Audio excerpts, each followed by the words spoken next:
Good morning बच्चों। आज की ऑनलाइन कक्षा में आप सभी का स्वागत है। बच्चों, आज हम नया पाठ शुरू करेंगे। षोडश पाठ नीति श्लोका। नीति श्लोका का अर्थ होता है अच्छे विचार, अच्छे वचन या अच्छे वाक्य, है ना।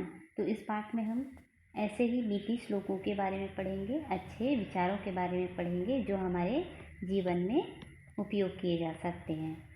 तो देखिए, पहला श्लोक है इसमें, विद्या ददाति विनयम विनया दयाति पात्रताम पात्रत्वात् धनमाप्नोति धनात् धर्मम ततः सुखम। मतलब इसका अर्थ हुआ विद्या ददाति विनयम, मतलब विद्या से मनुष्य को विनम्रता प्राप्त होती है ना। विद्या से मनुष्य को क्या प्राप्त होती है? विनम्रता। विनया दयाति पात्रता, और विनय से मनुष्य को पात्रता मिलती है ना। विनय से मनुष्य को पात्रता मिलती है। पात्रत्वात् धनमाप्नोति धनाद् धर्मम ततः सुखम, और पात्रता से धन की प्राप्ति होती है और धन से धर्म, है ना, धर्म, और धर्म से सुख की प्राप्ति होती है। ठीक है। विद्या ददाति विनयम विनया दयाति पात्रताम पात्रत्वात् धनमाप्नोति धनाद् धर्मम ततः सुखम। ठीक। विद्या विनय देती है, विनय से योग्यता प्राप्त होती है, और योग्यता से धन प्राप्त होती है, धन से धर्म तथा धर्म से सुख की प्राप्ति होती है। आगे देखिए, पुस्तकस्था तु या विद्या परहस्तगतम धनम कार्यकाले समुत्पन्ने न सा विद्या न तद धनम।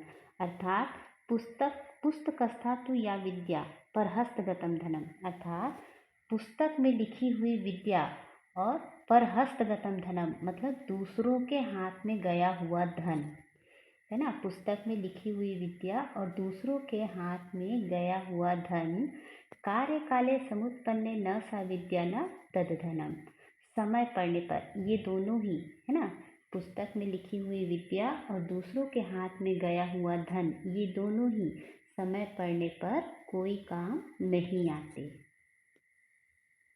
ठीक। इसके आगे है तीसरा श्लोक, शैले शैले न माणिक्यम मौक्तिकम न गजे गजे साधुओ न ही सर्वत्र चंदनम न वने वने। अर्थात इसका अर्थ है शैले शैले न माणिक्यम, मतलब प्रत्येक पर्वत पर, है ना, प्रत्येक पर्वत पर मोती या रत्न नहीं होते, है ना। हर पर्वत पर रत्न नहीं पाए जाते। मौक्तिकम न गजे गजे, और हर हाथी के मस्तक पर मणि नहीं होती, है ना। न तो हर पर्वत पर रत्न पाए जाते हैं और न ही हर हाथी के मस्तक पर मणि, है ना। साधुओं न ही सर्वत्र चंदनम न वने वने। इसी प्रकार मनुष्यों की संख्या इतनी अधिक होने पर भी जो साधु लोग होते हैं वे भी सभी जगह नहीं मिलते हैं, है ना।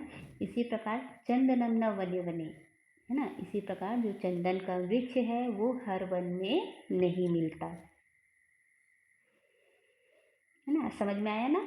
देखिए, शैले शैले न माणिक्यम मौक्तिकम न गजे गजे साधुओं न ही सर्वत्र चंदन न वने वने। एक बार पुनः इसको समझा रही हूँ कि प्रत्येक पर्वत पर या हर पर्वत पर रत्न नहीं पाए जाते, है ना। मौक्तिकम न गजे गजे, और न ही मोती जो है वह हर हाथी के मस्तक पर मिलता है।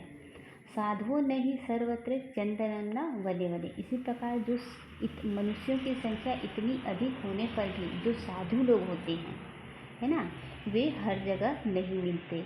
इसी प्रकार चंदनम न वने वने, जो चंदन का वृक्ष होता है वह भी हर वन में नहीं पाया जाता है। इसके कहने का अर्थ है कि जो बहुमूल्य चीज़ें होती है ना, जो बहुमूल्य होती है उसकी संख्या कम ही होती है। इसलिए ऐसी चीज़ों को सहेज कर रखना चाहिए, है ना, संभाल कर रखना चाहिए। आगे देखिए, सत्यम ब्रूयात प्रियम ब्रूयात न ब्रूयात सत्यम प्रियम प्रियम च नानृतम ब्रूयात एष धर्मः सनातनः।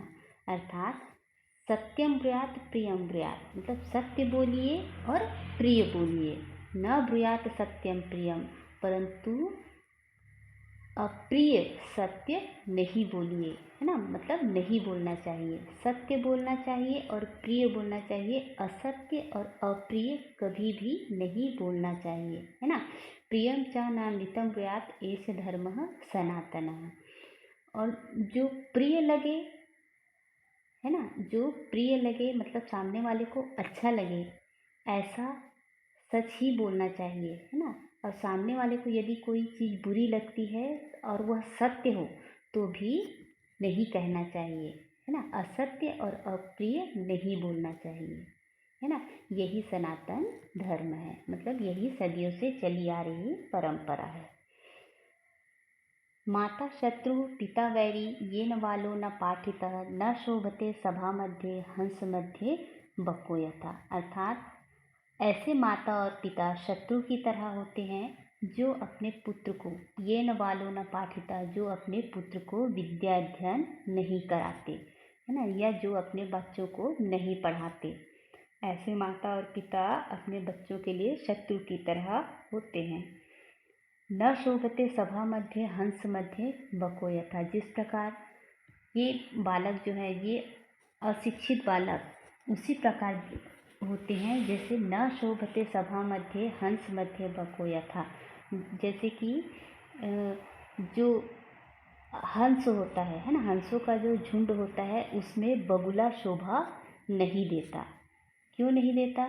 क्योंकि हंस और बगुला दोनों अलग अलग है ना। दिखाई एक जैसे देते हैं परंतु दोनों में भिन्नता है।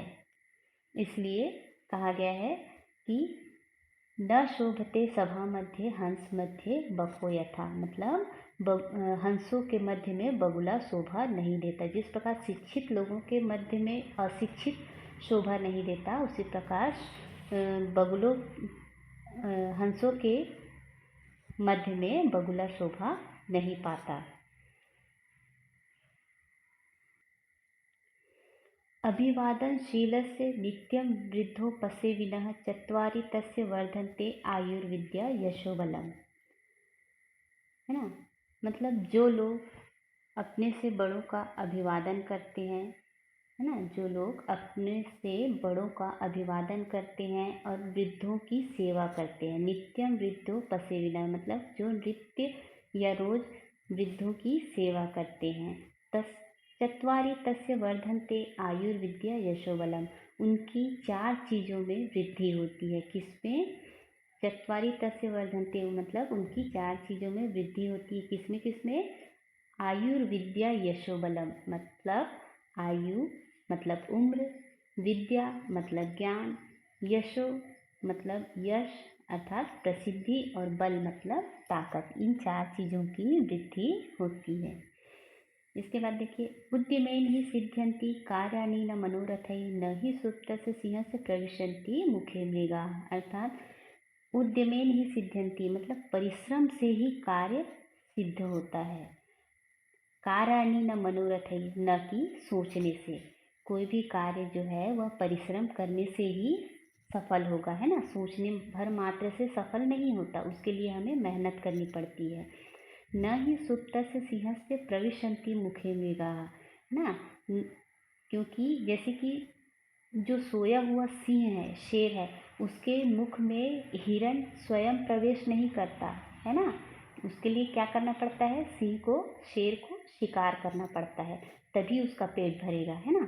तो इसीलिए कहा गया है न ही सुप्तस्य सिंहस्य प्रविशन्ति मुखे मृगाः, कि सोए हुए सिंह के मुख में हिरण प्रवेश नहीं करता।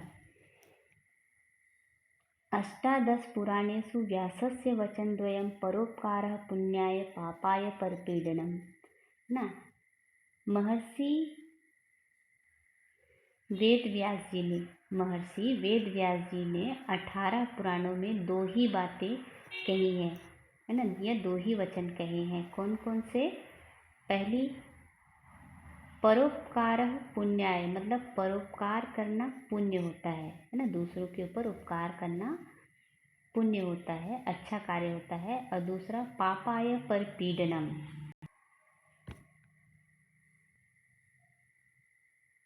पाप का अर्थ होता है दूसरों को कष्ट देना, है ना। पाप का अर्थ क्या होता है? दूसरों को कष्ट देना।